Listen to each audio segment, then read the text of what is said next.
Hello, this is Christopher Beck Douglich.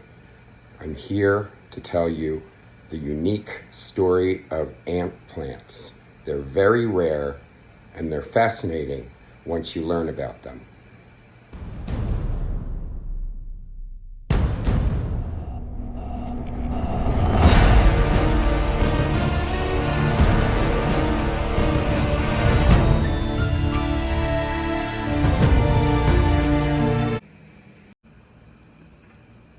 This is Myrmecodia beckeri.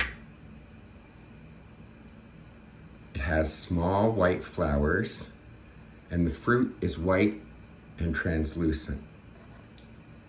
It's a fascinating ant plant in that it has another insect that relies on this plant.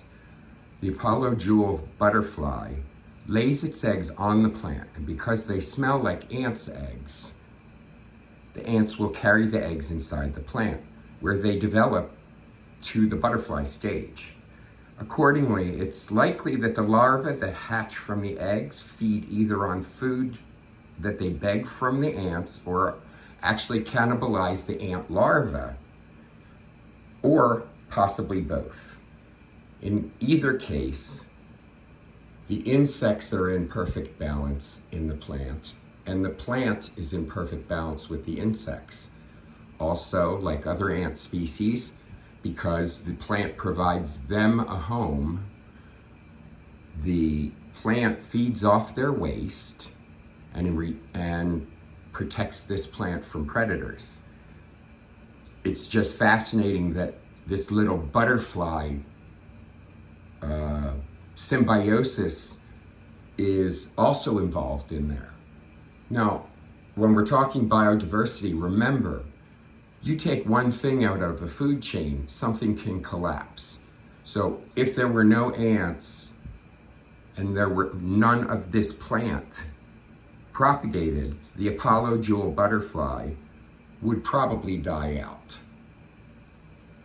So you have three species, one plant and two insect, completely reliant on each other. That's how nature is. Myrmecodium is amazing plant. See the tuber at the base? They call it an ant plant, but it's really so much more than that. And no, they don't give you ants. Don't worry about that. They are complete.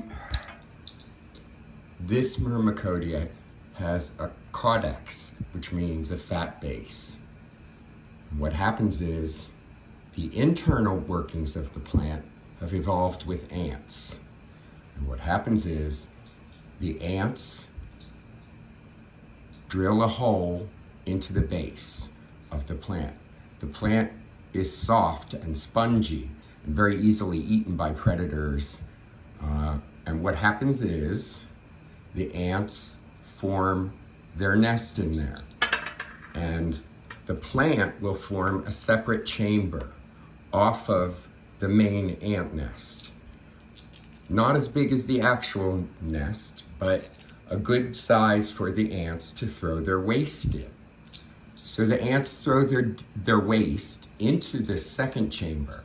And this amazing plant, what it does is it grows roots right into that chamber. And the ant's waste is what fertilizes the plant. So what you have is true symbiosis here. The plant protects the ants from the elements and gives them a home. In return, the ants fight off any kind of predators and clear any kind of other vegetation from the area around the plant so that the plant can thrive. I'll show you a cross section of this plant in picture right now. Thank you, Pinder's Nursery, for carrying this plant, but I would go and get one in Palm City as soon as you can because they will sell out fast. They're very rare and very unique, and definitely a conversation starter. Thank you.